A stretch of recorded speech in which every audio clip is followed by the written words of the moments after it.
Bien, donc bonsoir tout le monde. Nous avons à nouveau le plaisir d'accueillir Thomas Delamarre, qui était conservateur à la Fondation Cartier et qui est désormais, depuis cette année, directeur de la Maison des Arts Claude et Georges Pompidou à Cajarc. Le cycle de conférences auquel on vous invite, c'est le cycle L'art pour le paysage. Et donc la première conférence porte, comme vous pouvez le lire, sur le land art américain, un art des grands espaces. Donc je passe la parole à Thomas, je le remercie encore d'être présent et de jouer le jeu de ces conférences très acrobatiques en visio.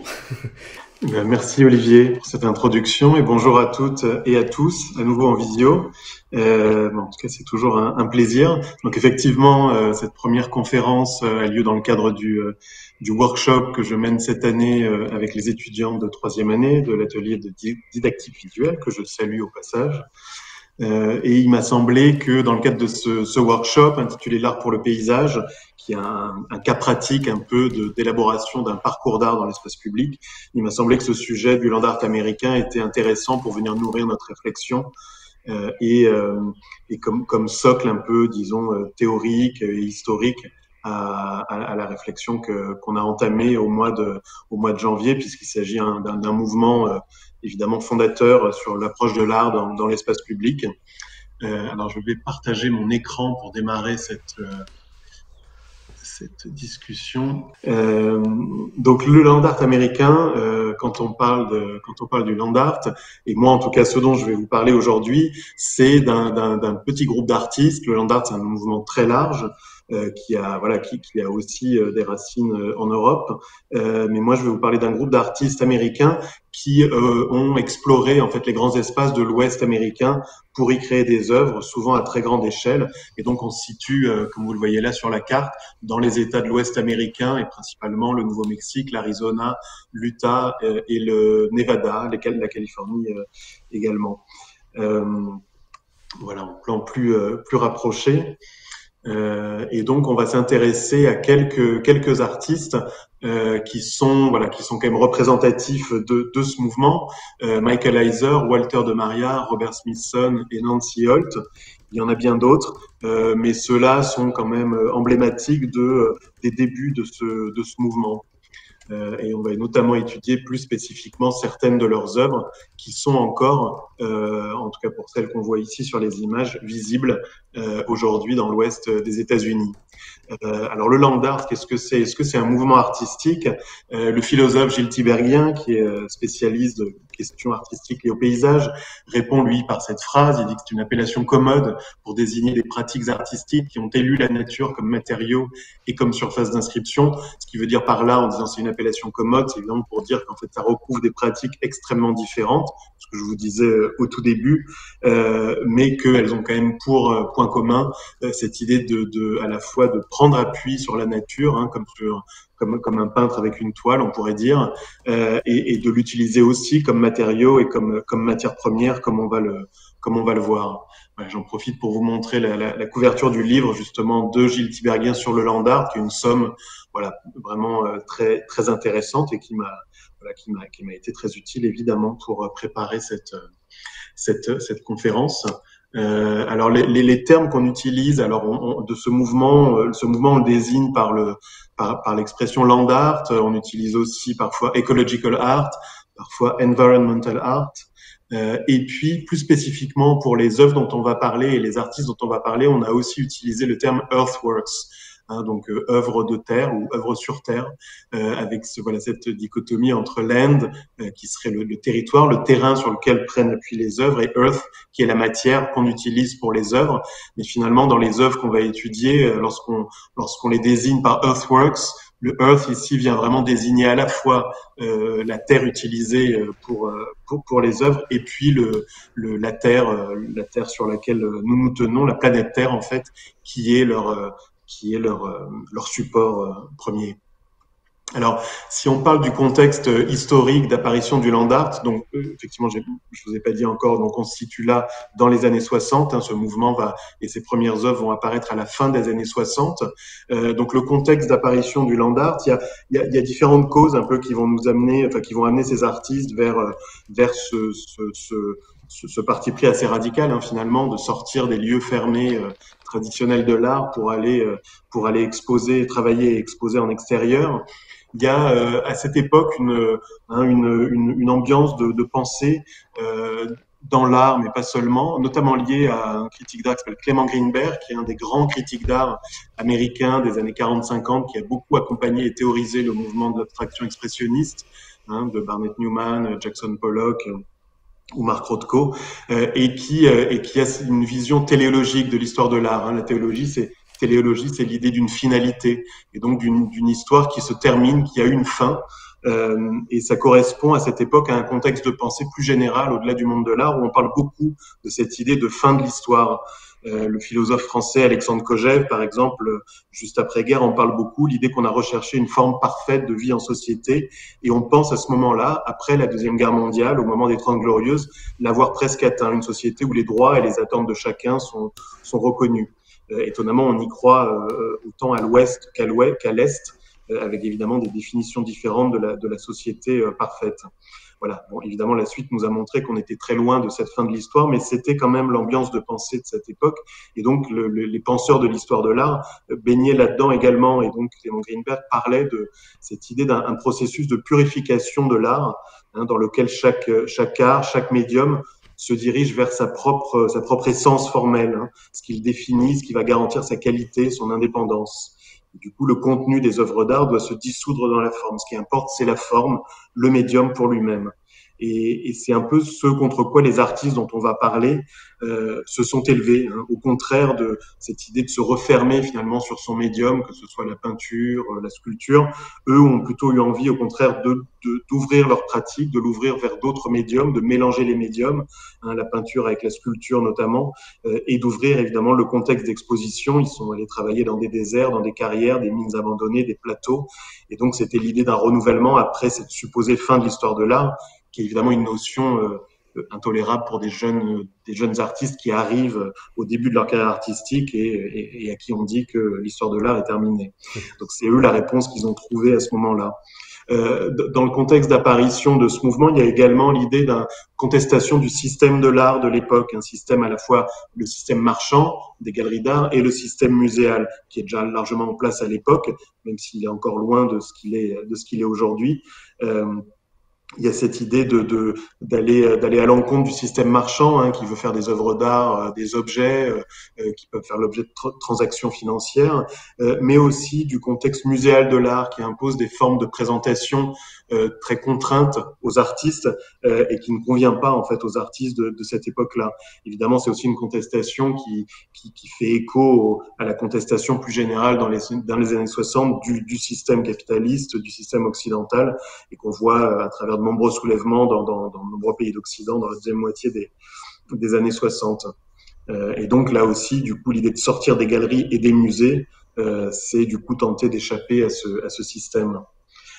Cette génération, elle est également marquée par, à partir du début et surtout du milieu des années 60, par l'art minimal, qui est basé sur le principe de l'économie de moyens. Hein, l'intervention de l'artiste sur l'œuvre est poussée, voilà, et doit être réduite à son minimum. C'est un courant d'art qui est très inspiré par l'école du Bauhaus, fondée en Allemagne dans les années 20, notamment par l'architecte Mies van der Rohe, dont le credo, si on peut dire, était less is more, hein, moins c'est plus. Alors on verra qu'effectivement tous ces artistes dont on va parler étaient inspirés par cette idée-là, mais que parfois leurs œuvres sont plutôt allées vers le more is more, mais on y reviendra tout à l'heure. Les œuvres qu'on voit ici sont des œuvres de Donald Judd, l'un des grands représentants de ce courant minimal, dans une installation ici à Marfa au Texas. Et enfin, très important aussi, c'est l'époque de la conquête spatiale. C'est très important parce que pour la première fois, on voit la Terre comme un objet fini. Comme une toile sur laquelle on pourrait justement venir poser des couleurs et des matières. Et effectivement, beaucoup d'œuvres du land art américain sont pensées pour un point de vue vertical, en fait, comme si elles pouvaient être vues d'un satellite ou d'une autre planète ou d'une navette spatiale. Et on très souvent un rapport avec cette idée du cosmos. Ici, c'est une image de la mission Apollo 11, hein, donc de 69, de la mission de Neil Armstrong et Buzz Aldrin, donc qui ont posé le pied sur la Lune pour la première fois. Voilà, et donc une des conséquences pour échapper à tout ce système, c'est le retour aux matériaux informes et notamment à la terre, avec cette idée de se concentrer plus sur les processus de création que sur les produits finis. Et donc tous ces artistes dont on va parler, avant d'aller parcourir les grands déserts de l'Ouest américain, ont quand même exposé en galerie et ont commencé à partir du milieu des années 60 et plutôt à partir de la deuxième moitié à amener en fait ces matériaux informes dans la galerie, notamment du sable, de la roche, de la terre. Et donc il y a eu une série d'expositions qui sont un peu les précurseurs de ce mouvement avant le grand mouvement de ces artistes vers l'Ouest américain. Donc, parmi les expos importantes qu'on peut citer, il y a cette première expo à la Douane Galerie en 1968 qui s'appelle justement Earthworks et qui réunit donc les artistes qui sont cités en bas de l'écran. Je peux vous montrer deux images voilà, de l'exposition. Donc vous voyez, quand je vous parlais de matériaux informes, vous voyez, on voit de la terre, on voit des cailloux, on voit du tissu aussi. Et donc on voit on voit très bien là, à la fois l'influence du vocabulaire minimal dans les œuvres qui sont présentées, avec des structures géométriques très simple, je veux dire, en termes d'ornementation, avec une grande absence d'ornementation, mais en même temps déjà un mélange avec ces matériaux informes et naturels. Ensuite, une autre exposition en 69 au White Museum of Art à Ithaca, dans l'État de New York, Earth Art, avec cette brochette d'artistes très mâle, très masculine. Il faut dire que le mouvement du land art, en tout cas ce mouvement-là du land art américain, fait peu de place aux artistes femmes. Nous, on parlera d'une artiste femme, Nancy Holt, mais effectivement, l'histoire de l'art, on a retenu peu, comme c'était souvent le cas. Donc là, à nouveau, les œuvres de cette exposition. À droite, on voit Robert Smithson, dont on va beaucoup parler cette présentation. Puis une autre exposition à la John Gibson Gallery à New York en 69, Ecologic Art, avec voilà, tous les artistes qu'on voit en bas, notamment Christo, Yandy Betts, Dennis Oppenheim, Robert Smithson. Voilà, donc voilà les débuts un peu de ce mouvement, les premières réflexions autour de ces questions de matériaux informes, de la terre. Et puis ensuite, les artistes vont commencer à aller explorer les grands espaces. Et nous, on va s'intéresser plus particulièrement à ces quatre artistes-là. Donc, en haut à gauche, Michael Heiser, en haut à droite, Walter de Maria, en bas à gauche, Robert Smithson et en bas à droite, Nancy Holt. Et évidemment, pour eux, l'idée disons, de retourner vers la terre pour questionner leur propre pratique artistique, d'utiliser la terre comme matériau, mais aussi comme territoire, ça correspond aussi au mouvement du retour à la terre de la fin des années 60 et des années 70, qui a été très présente aux États-Unis, mais qu'on a connu aussi en Europe et notamment en France.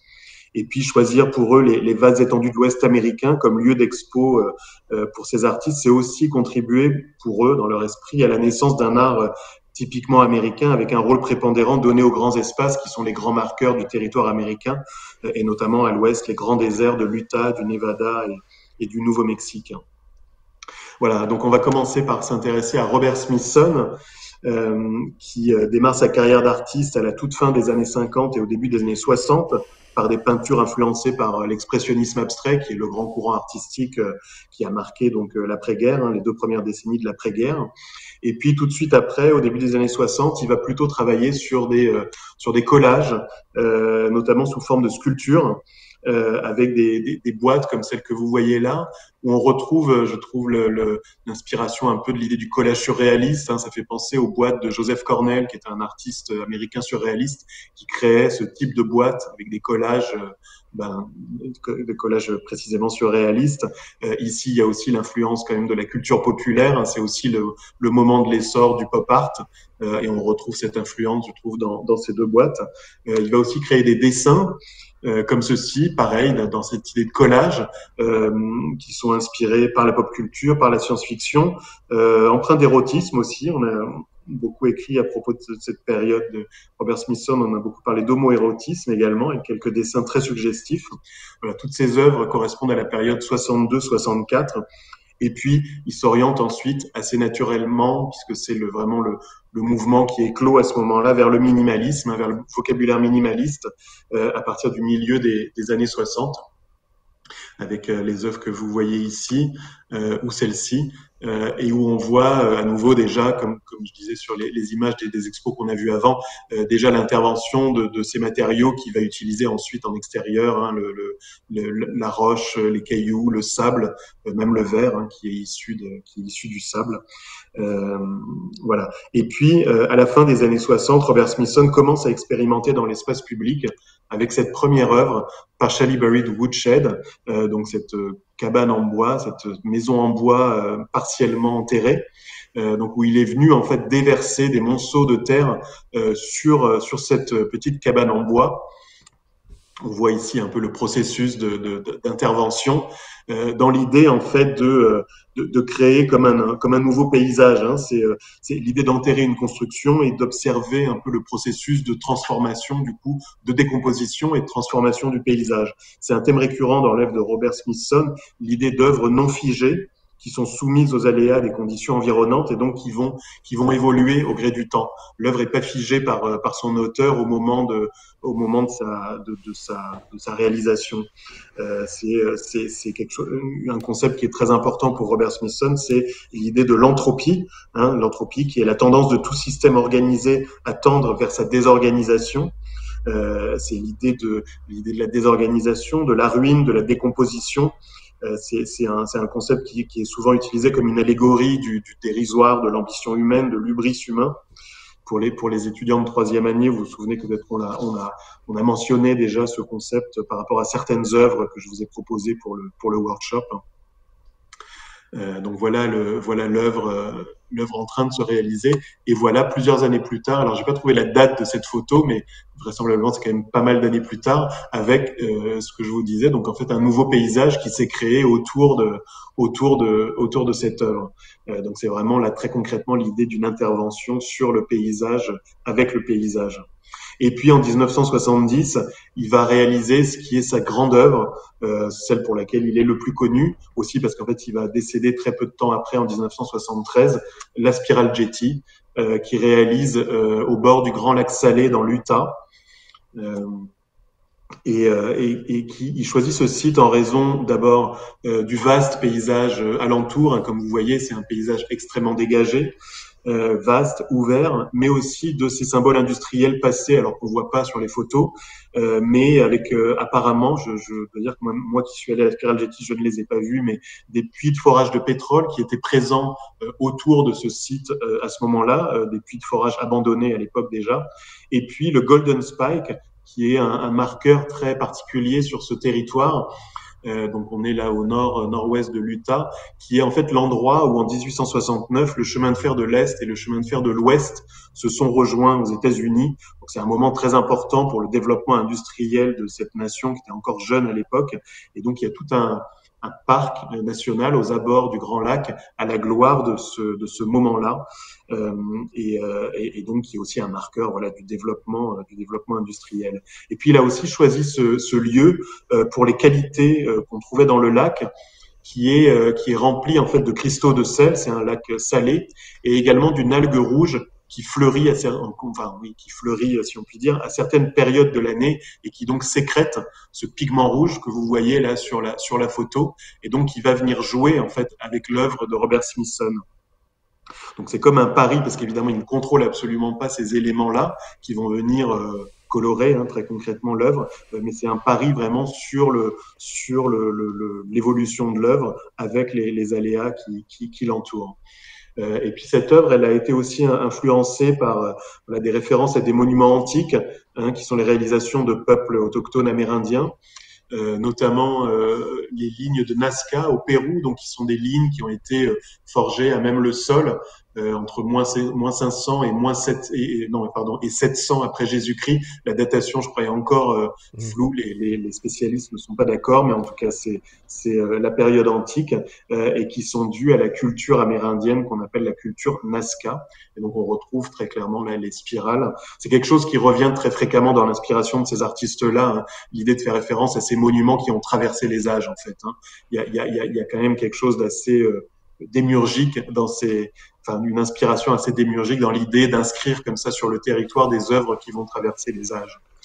Autre inspiration pour Robert Smithson est la spirale Getty, le tumulus du Grand Serpent dans l'Ohio, qui date des alentours de l'an 1000 et qu'on doit à la culture Adena. Et donc, qui sont ces monticules en forme de serpent et de spirale qui ont forgé là aussi le paysage dans ce coin de l'Ohio.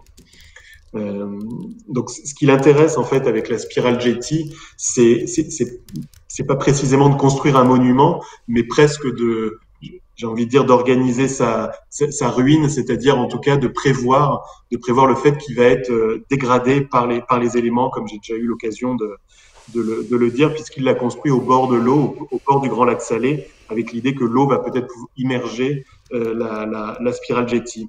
Donc pour la construire, il a amené à cet endroit-là 6,6 tonnes de matériaux, des roches, de la terre.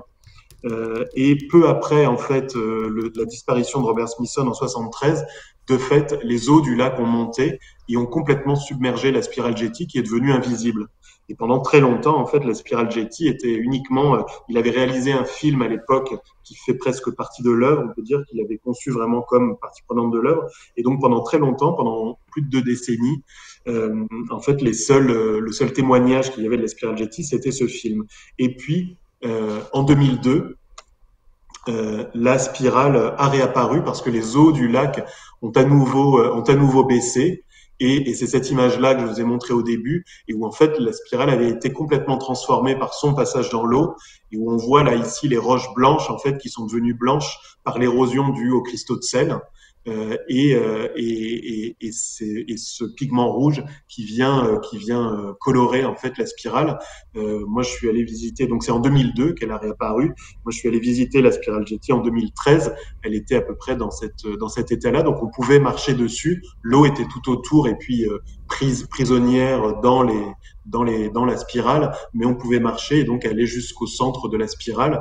Et c'est vrai que c'est un moment assez fascinant parce qu'il y a ce travail de couleur en fait qui était dans l'esprit de Robert Smithson, mais que lui n'a jamais vu de son vivant, mais qu'il avait espéré, qu'il avait planifié et qui est très fort en fait, puisqu'on a le vert du terrain autour du lac, on a des bruns, des marrons pour la grève, on a le bleu du lac à certains endroits, et puis ce blanc et ce rouge très fort, très puissant tout autour de la spirale, et donc il y a un jeu de couleurs qui est très fascinant. Voilà. Et donc la spirale continue d'évoluer et va continuer d'évoluer. Et grâce à la Dia Foundation qui assure la préservation de l'œuvre et dont je reparlerai à la fin, on a quelques images de l'évolution de la spirale Getty, qui là se retrouve vraiment complètement hors de l'eau. Hein. Les eaux du lac ont complètement baissé, et donc elle est à nouveau à sec, ce qui change complètement son aspect. Voilà, on va passer à Nancy Holt, qui est donc une artiste qui a également participé à ce mouvement, qui elle a fait des études de biologie. Elle a suivi des études de biologie, diplômée en 1960. Elle arrive à ce moment-là à New York et elle rencontre Robert Smithson et ils se marient tous les deux en 1963 puisqu'ils étaient tous les deux donc un couple. Nancy Holt, c'est une artiste qui a pratiqué beaucoup de médiums jusqu'à sa disparition en 2014. La poésie concrète, des œuvres sonores, le film, la photo, le dessin, l'installation, des livres d'artistes, la sculpture publique, le land art. Dans les années 60, elle commence notamment avec un travail de dessin, mais plus que de dessin, en fait, on va dire de poésie concrète. Hein. Le langage a toujours été très important dans son œuvre, et donc elle réalise ce type de dessin mots avant de commencer à s'intéresser au paysage. Et elle va effectuer une première visite dans le désert en 1968 en compagnie de Robert Smithson et de Michael Heiser à Mono Lake en Californie. Et Robert Smithson et Nancy Holt vont tourner un film qui s'appelle Mono Lake, dont vous voyez là quelques images qui existent encore et qu'on peut visionner. Et ensuite, elle commence à planifier l'œuvre qui est voilà une des grandes œuvres qui est toujours en place de land art de l'Ouest américain, les Sun Tunnels. Donc on est là aussi au nord-ouest, pas très loin de la spirale Getty, au nord-ouest de l'Utah, juste à l'ouest du Grand Lac Salé. Elle a cherché un terrain pendant quelques années. Elle cherchait un désert plat. Donc elle est allée dans le Nouveau-Mexique, en Arizona, en Utah, et puis elle trouve ce terrain qui est dans ce qu'on appelle le Great Basin Desert, qui est un désert en fait qui correspond à l'ancien lit du Grand Lac Salé, puisque le Grand Lac Salé qu'on trouve dans l'Utah avant recouvrait une grande partie de l'État et s'étalait un petit peu sur les États alentours. Et puis il a diminué et il a laissé de vastes étendues désertiques. Et elle achète à cet endroit-là un terrain sur lequel elle va installer cette œuvre. Les Sun Tunnels. Donc les Sun Tunnels, c'est quoi? C'est 4 tunnels qui sont des structures en béton qui pèsent 22 tonnes chacun et qui reposent sur une structure en béton qu'on ne voit pas parce qu'elle a été enfouie sous la terre pour pouvoir supporter le toit et ne pas faire s'affaisser le terrain à cet endroit-là. Ils sont placés en croix. Et ils sont placés en croix de façon à cadrer le lever et le coucher du soleil au solstice d'été, le 21 juin, et au solstice d'hiver, le 21 décembre. Donc, c'est-à-dire que au moment à ces 2 dates-là, en fait, le lever et le coucher du soleil passent exactement dans le rond donc de l'un des tunnels pour le lever et au coucher dans le rond du tunnel opposé. Voilà une autre image et voilà le soleil lorsqu'il est cadré dans les Sun Tunnels. Donc là je sais pas exactement, mais on est soit le 21 juin, soit le 21 septembre, et le soleil donc arrive exactement au cœur de ces tunnels, au centre de l'œuvre, et il reste cadré environ 10 jours de part et d'autre des solstices dans les tunnels. Et de plus, Nancy Holt a pratiqué des trous dans les structures en béton, et des trous qui prennent en fait la forme de 4 constellations étoilées. La constellation du Dragon, la constellation de Persée, la constellation de la Colombe et la constellation du Capricorne. Et donc lorsqu'on est à l'intérieur des tunnels et que le soleil ou la lune frappe directement sur les tunnels, on voit les constellations, disons, se dessiner sur les parois intérieures des tunnels.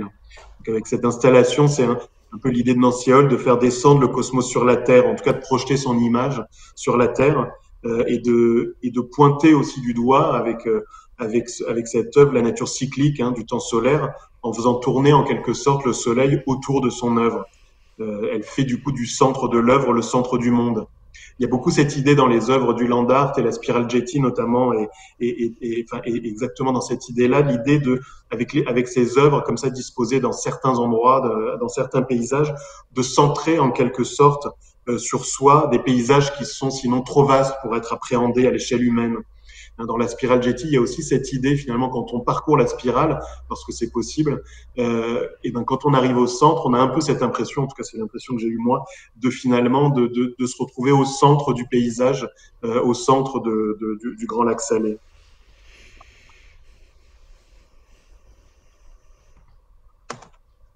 Voilà, et je voulais comme ça reproduire cette citation de Nancy Holt, donc qui raconte un peu la genèse des Sun Tunnels et qui raconte notamment donc quand elle est arrivée dans l'Utah, elle ne connaissait personne et puis au moment où elle a terminé la réalisation des Sun Tunnels, elle avait passé 1 an dans l'Utah et elle avait travaillé avec 2 ingénieurs, un astrophysicien, un astronome, un géomètre et son assistant, un niveleur, 2 conducteurs de camions à benne, un charpentier, un excavateur, un conducteur de bétonnière, un contremaître béton, 10 ouvriers d'une compagnie de tuyaux en béton, 2 carotteurs, 4 conducteurs de camions, un conducteur de grue, un foreur, 2 caméramans, 2 preneurs de son, un pilote d'hélicoptère et 4 développeurs photo. Voilà, ça donne un petit peu l'idée quand même de l'ampleur des moyens nécessaires pour réaliser ces œuvres. Et je vous parlais au début de l'inspiration de l'art minimal, du credo de Mies van der Rohe, du less is more, et je vous disais que c'était pas totalement vrai. Et effectivement, là ici, on voit qu'on est aussi dans l'idée du more is more. Et disons que cette idée du more is more, c'est dans les moyens mis en œuvre pour la réalisation des œuvres. Mais on voit quand même que dans la forme, dans l'aspect formel des œuvres, on reste toujours dans cette veine d'inspiration minimale. Ce sont des structures très très simples et qui, voilà, avec un vrai défaut d'ornementation, tout à fait voulu par les artistes. Voilà, on va passer à un 3e artiste, Walter de Maria. Lui est originaire de Californie. Il est diplômé en peinture de l'université de Berkeley à la fin des années 50. Il crée au début des années 60 des dessins qu'il appelle les invisible drawings parce qu'ils sont faits comme ça de touches très légères avec des couleurs à peine esquissées, mais déjà liées au paysage, comme vous pouvez le voir sur ces deux dessins. Puis il se tourne vers la sculpture en bois d'abord et puis en métal, dans le vocabulaire du minimalisme, exactement au milieu des années 60. Il est là à New York, hein, il a déménagé à New York au début des années 60. Il pratique aussi la musique, lui il pratique la batterie et il participe à la scène musicale new-yorkaise de l'époque. Et là on le voit, il a fait partie de ce groupe éphémère qui s'appelle The Primitives, qui voilà en 1964 réunissait Tony Conrad à gauche, un autre artiste plasticien, également musicien, donc Walter de Maria, et ensuite Lou Reed et John Cale, les deux fondateurs du Velvet Underground. Donc il a participé à ce groupe qui est un peu, on pourrait dire, l'ancêtre du Velvet Underground. Et puis, il participe également au mouvement que j'ai décrit tout à l'heure de ces expositions en galerie pour lesquelles les artistes commencent à amener ces matériaux issus du paysage, hein, notamment la terre. Et lui va littéralement amener la terre dans la galerie et remplir des espaces de terre. Et c'est le début de la création d'œuvres pour lesquelles il est également très connu, lui, qu'on appelle les Earth Rooms. Il crée la première à Munich en 1968 à la galerie Heiner Friedrich, qui remplit littéralement de terre. Il en crée ensuite d'autres dans les années qui viennent, dans les années 70, notamment à Darmstadt, au musée régional de la Hesse en 1974. Et la plus connue, parce que c'est, à ma connaissance, celle qui est encore visible aujourd'hui, la seule, la Earth Room de New York, au 141 Wooster Street à Soho, qui est encore visible. Et donc, c'est une expérience très étonnante à faire, puisque donc c'est aussi une œuvre qui est préservée par la Dia Foundation, dont je parlerai plus tard. Et donc, c'est un immeuble tout à fait normal de Soho, un immeuble d'habitation. Et vous sonnez, vous montez au premier étage, au deuxième étage, je me souviens plus, et vous arrivez dans ce loft. Il y a une personne à l'accueil, une personne de la Dia Foundation, et vous vous retrouvez confronté à ces espaces que vous voyez ici sur les images. Donc ici, c'est Walter de Maria qui accueille, mais c'est plus le cas. Mais donc, voilà, c'est une expérience vraiment très particulière et vous pouvez la faire si vous allez à New York dans les temps prochains. Voilà. Et puis après ces premières expériences, il va lui aussi sortir de l'espace des galeries et des musées et commencer à travailler à l'extérieur dans le paysage en réalisant en 1968 ces deux œuvres dans le désert des Mojaves au sud de la Californie, à la frontière avec le Nevada et l'Arizona, le Mile Long Drawing et le Double Parallel Lines. Donc Mile Long Drawing, c'est un trait à la craie qui mesure 1 mile, donc c'est-à-dire 1,6 km, et les Double Parallel Lines, donc ce sont deux traits tirés à la craie également, séparés de 3,60 m et également sur 1 mile de longueur. Et donc là, clairement aussi, il y a cette idée d'œuvres qui sont beaucoup plus faciles à appréhender depuis un point de vue vertical. Hein. Je vous parlais tout à l'heure de cette idée de voir la Terre depuis le haut, depuis l'espace. Et là, on le retrouve dans cette idée-là. C'est clairement des œuvres qui sont à regarder depuis le haut, voire depuis un satellite. Et puis on retrouve aussi là le vocabulaire minimaliste, hein, dont on a parlé depuis le début. Et puis cette idée de l'éphémère aussi, hein, d'œuvres qui sont aussi marquées par le passage du temps, puisque là les lignes ont très vite disparu puisqu'elles étaient tracées uniquement à la craie, qui est un matériau évidemment très volatile. Et il va se lancer ensuite à partir de 1969 dans l'œuvre qui est pas sa seule œuvre, mais qui est vraiment l'œuvre qui est une des plus connues et surtout une des plus connues de ce mouvement du land art américain qui s'appelle The Lightning Field, le champ de foudre, qui commence en 1969, mais qui est daté de 1977, l'année de la fin de sa réalisation, et qu'il installe dans un endroit qui s'appelle Quemado, au Nouveau-Mexique, sur un plateau désert à 2200 mètres d'altitude, que vous voyez ici sa position sur la carte. Le terrain a été loué à l'origine à son propriétaire par Walter de Maria et puis ensuite acquis par la Dia Foundation, encore elle. Et cette œuvre, c'est quoi? En fait, elle consiste en 400 poteaux en acier inoxydable de 5 cm de diamètre qui sont plantés selon une grille rectangulaire de 1 mile de long, donc 1,6 km, sur 1 km de large. Et chaque poteau est distant du précédent de 67 mètres. Voilà. Et comme le terrain ondule légèrement, la hauteur des poteaux est variable. Donc le plus court mesure 4,57 m et le plus long 8,15 m. et ainsi l'ensemble des sommets des poteaux forment un même plan, donc ils se retrouvent tous à la même hauteur malgré la variation de relief. Et donc chaque poteau se termine par une pointe et il est fixé dans un socle en béton de 90 cm de hauteur et 30 cm de diamètre, enterré à 30 cm sous la surface. Et les poteaux sont conçus pour résister à des vents atteignant 180 km/h. Voilà, je vous donne un peu tous les détails techniques parce que je pense que c'est toujours intéressant pour appréhender ces œuvres qui apparaissent comme ça de manière un peu magique dans le paysage. Toujours intéressant de comprendre que quand même il y a une conception, une réalisation conséquente derrière. On retrouve ici, du coup, l'idée de jouer avec le paysage alentour, hein, de provoquer plus intensément un lien avec le paysage, une manière de lui faire corps presque. C'est comme s'il organisait, en fait, le paysage autour de cette grille géométrique. Et puis, il y a aussi une envie là, un peu plus démiurgique qui est celle de capter la foudre dans un lieu qui est notoirement connu pour une concentration particulièrement élevée d'éclairs lorsque les orages se déclarent. Hein. C'est un plateau sur lequel la foudre s'abat apparemment fréquemment. Et donc, c'est l'idée que c'est une œuvre en fait paratonnerre, hein, puisqu'on a 400 poteaux métalliques qui fonctionnent exactement comme des paratonnerres. Alors, en réalité, ça arrive peu fréquemment. Hein, il y a peu de gens quand même qui arrivent à constater ce phénomène, mais c'est arrivé puisqu'on a quelques photos de la foudre qui s'abat sur le lightning field. Et cette idée-là, en tout cas, de cette conception très particulière est très reflétée dans cette citation de Walter de Maria là, qui nous dit « J'aime les catastrophes naturelles et je pense qu'elles sont peut-être la plus haute forme d'art dont nous puissions faire l'expérience. » Donc là, on est vraiment au cœur de cette question de l'art, du land art, hein, presque d'un art du paysage qui se ferait sans auteur, en tout cas sans auteur humain. Donc voilà pour Walter de Maria.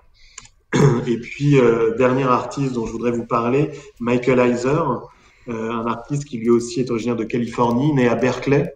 Il étudie au San Francisco Art Institute et il arrive à New York en 1966.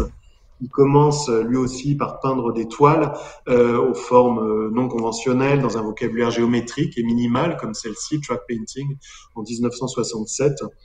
Et puis très vite, à partir de 1967, il part explorer lui aussi les grandes étendues de l'Ouest, hein, en Californie, dans le Nevada. On a vu qu'il était notamment en visite à Bono Lake avec Robert Smithson et Nancy Holt en 1968. Et il commence un travail qu'il appelle les negative sculptures. Les negative sculptures, c'est quoi? C'est un geste en fait que Michael Heiser fait sur le paysage à travers lequel il retire en fait de la terre pour créer des formes à même le désert. Et donc les sculptures en fait sont en forme des formes négatives, des formes vides qui sont creusées dans la terre. Donc c'est un geste encore différent là des trois premiers artistes hein, qui avaient eux plutôt tendance à amener de la matière, à amasser des matériaux pour réaliser leurs œuvres. Ici, lui, c'est l'inverse. Michael Heiser, il retire de la matière pour créer ses œuvres à même le paysage. Bon, c'est un geste qui revient aussi hein, au geste primitif de la sculpture, on peut dire, hein, dans cette idée d'avoir des blocs de matière et dans lesquels on sculpte en retirant petit à petit la matière. Et c'est un geste méditatif également autour de l'idée de vide. C'est une démarche qui a beaucoup influencé la forme de monument dans les décennies qui ont suivi. Et l'exemple le plus marquant est évidemment le site de Ground Zero, qui est le site hommage aux victimes du 11 septembre 2001, qui est très précisément on pourrait dire une negative sculpture, hein, puisque ce sont deux grands vides qui ont été creusés à même le sol de Ground Zero, donc et qui en font exactement en fait le périmètre des deux tours qui se sont effondrées ce jour-là. Alors le premier exemple, en 67, il crée une œuvre qui s'appelle North East South West, qui consiste en une série de trous à la forme géométrique creusés dans le sol de la Sierra Nevada. Alors malheureusement, il n'existe pas, en tout cas j'en ai pas trouvé d'image de l'œuvre originale.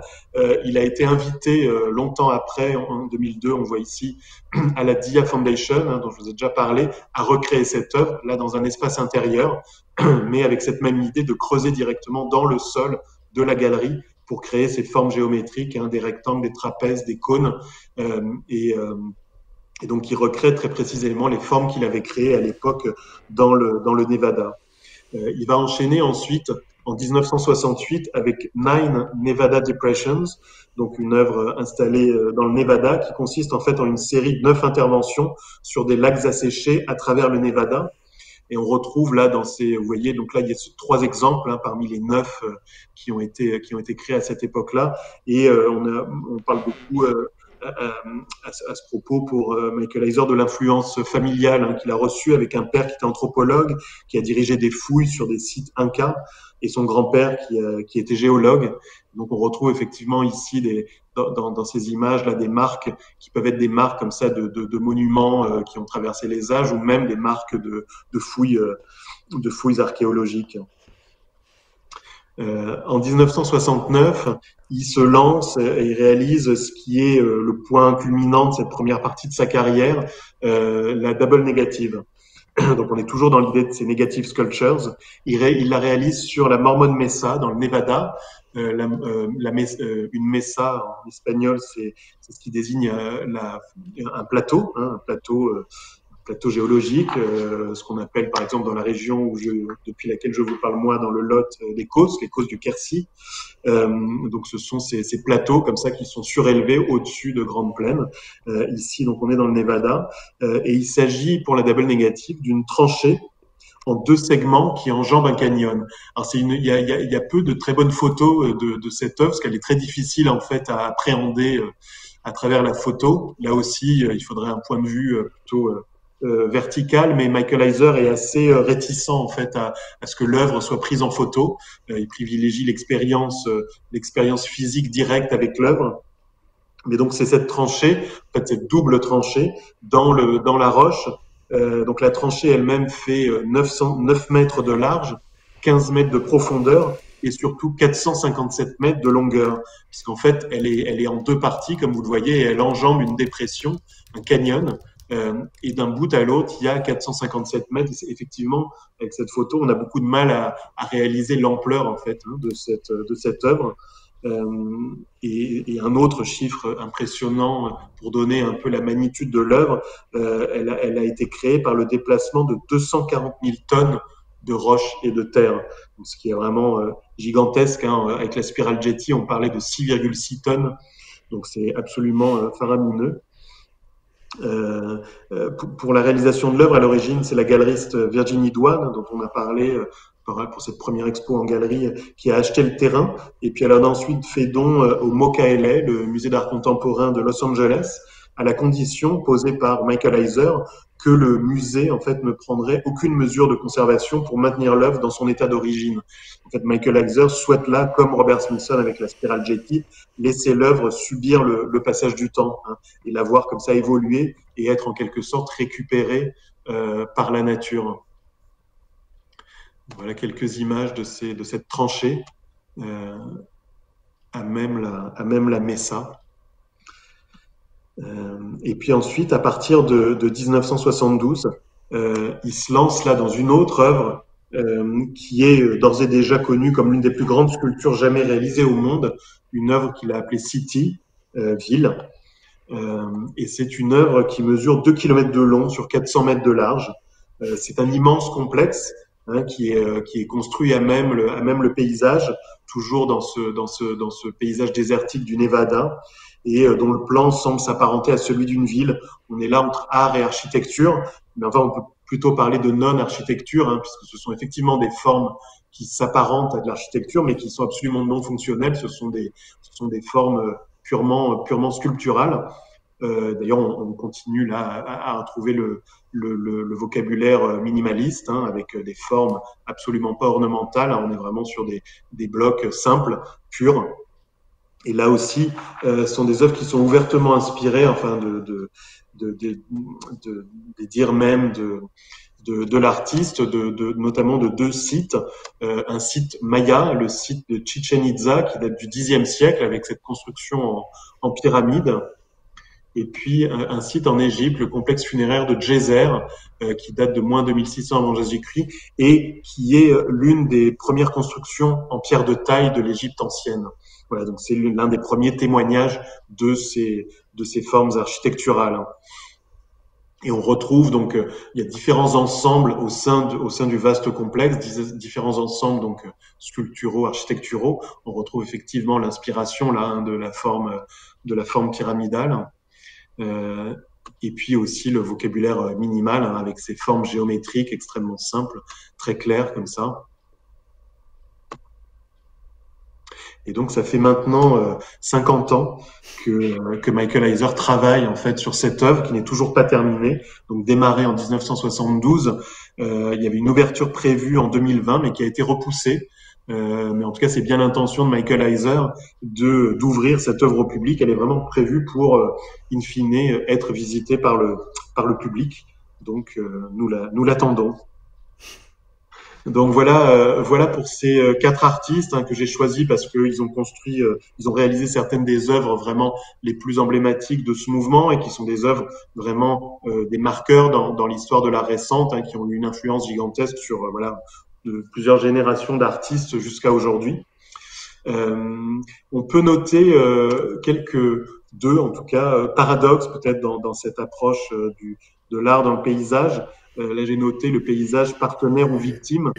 C'est vrai qu'on parle de land art, comme je disais au début, d'ecological art, de environmental art. Paradoxalement, le paysage est aussi parfois très malmené par la création de certaines de ses œuvres. Hein, il y a une démarche très interventionniste sur le paysage, sur les terrains d'action. On peut reprendre les chiffres que je vous ai donnés. Hein. Robert Smithson, 6,6 tonnes de matériaux déplacés. Nancy Holt, 4 fois 22 tonnes de béton, plus une structure en béton enfouie dans ce paysage naturel.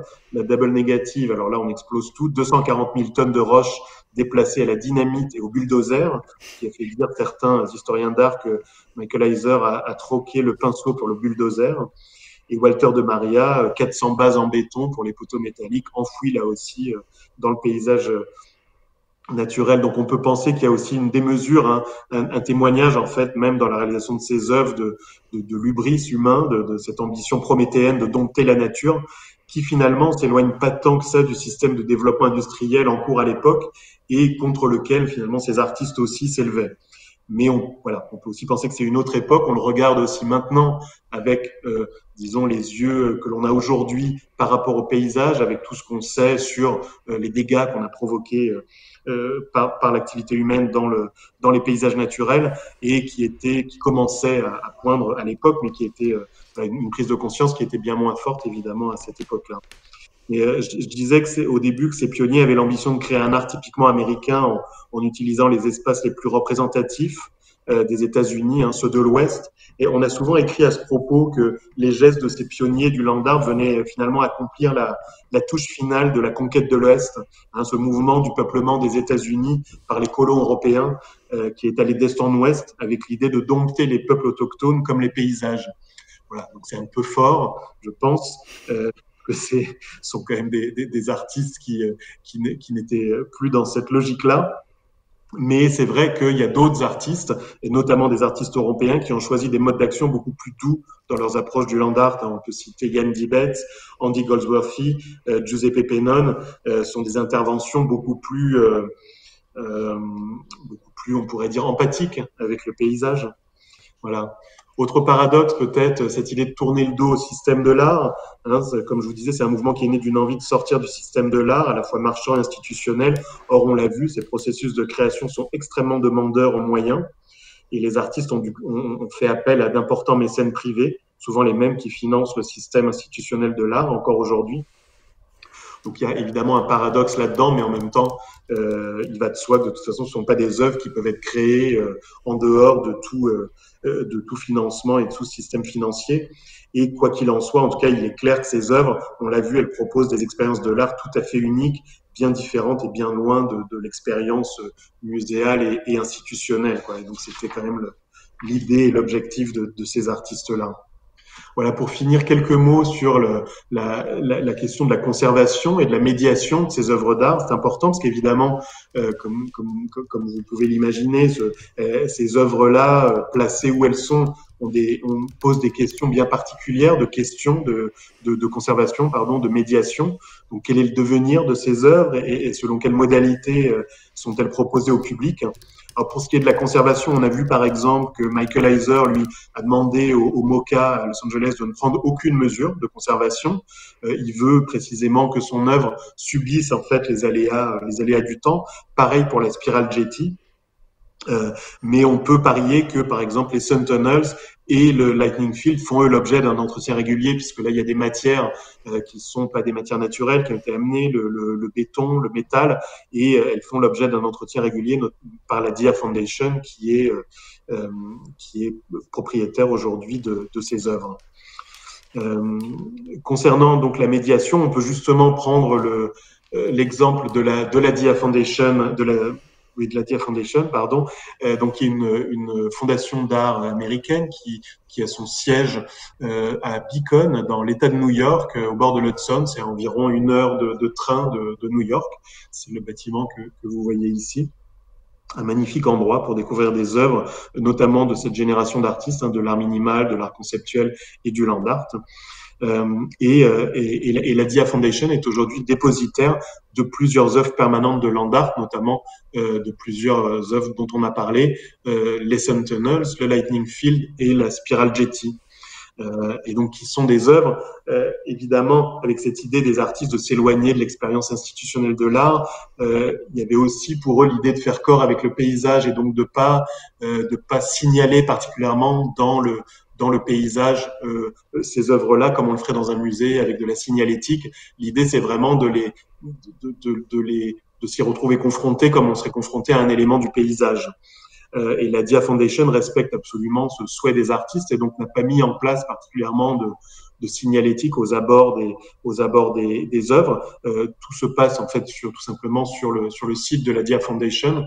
Oui, peut-être ce qui est intéressant de préciser sur la fondation, c'est que elle a été créée en 74 par Felipa Duménil avec 2 associés. Felipa Duménil, c'est une héritière de la famille Ménil, qui est une famille très importante dans le mécénat artistique.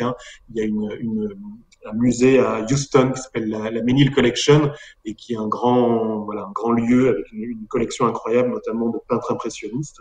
Et donc, Felipa Duménil crée cette fondation en 74 précisément pour travailler avec cette génération d'artistes que je viens de vous présenter, parce qu'ils avaient développé des pratiques artistiques qui ne pouvaient pas être prises en charge par les institutions existantes de l'art à ce moment-là, notamment les musées et les galeries d'art. Donc c'est intéressant parce que c'est vraiment une fondation qui a été créée pour répondre en fait à ces œuvres que je viens de vous présenter.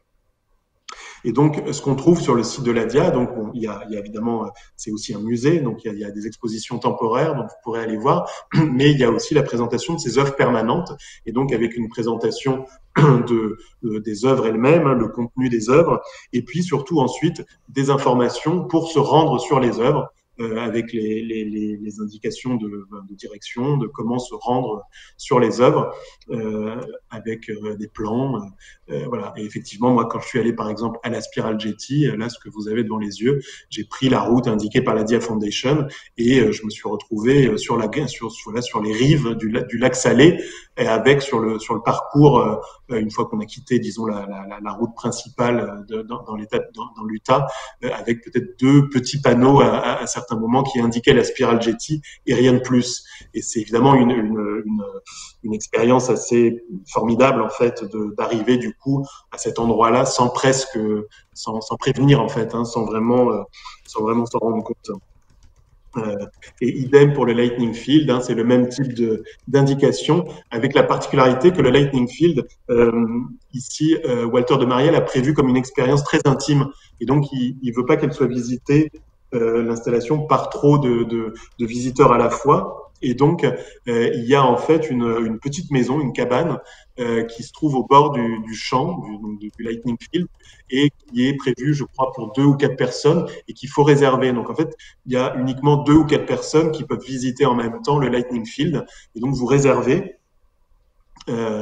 Et vous allez donc dans la ville, la ville ou le village, je sais pas exactement, juste à côté, vous rencontrez un gardien, vous laissez votre voiture et c'est ce gardien qui vous emmène en fait jusqu'au Lightning Field, jusqu'à la cabine et qui vous y laisse pour la nuit, parce que l'idée c'est regarder le soleil se coucher et se lever sur le Lightning Field et qui vient vous rechercher le lendemain dans la matinée et vous ramener à votre voiture. Donc voilà, ce sont des conditions très spéciales qui ont été pensées par l'artiste et que la Dia Foundation maintient en l'état, voilà, selon le souhait de l'artiste.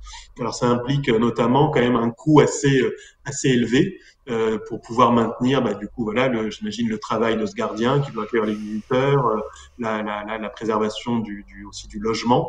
Et donc, vous voyez, en période haute, hein, en été, c'est quand même $250 par personne et par nuit. Donc, c'est pas accessible pour tout le monde. Voilà. Mais en tout cas, on est clairement dans des expériences de médiation et de confrontation à l'art qui sont totalement différentes d'expériences classiques. Hein, et la DIA, encore une fois, respecte ce souhait des artistes. Voilà donc une petite partie de ce qu'on peut dire sur le land art, hein, en tout cas sur cette partie, je dirais, fondatrice et pionnière. Voilà, il s'agit de quelques pionniers et pionnières qui se sont attelés à la spécificité du territoire américain et du mythe américain, hein, celui des grands espaces et de la frontière de l'Ouest. Voilà, je vous remercie pour votre attention. Merci beaucoup Thomas, c'était vraiment passionnant comme toujours.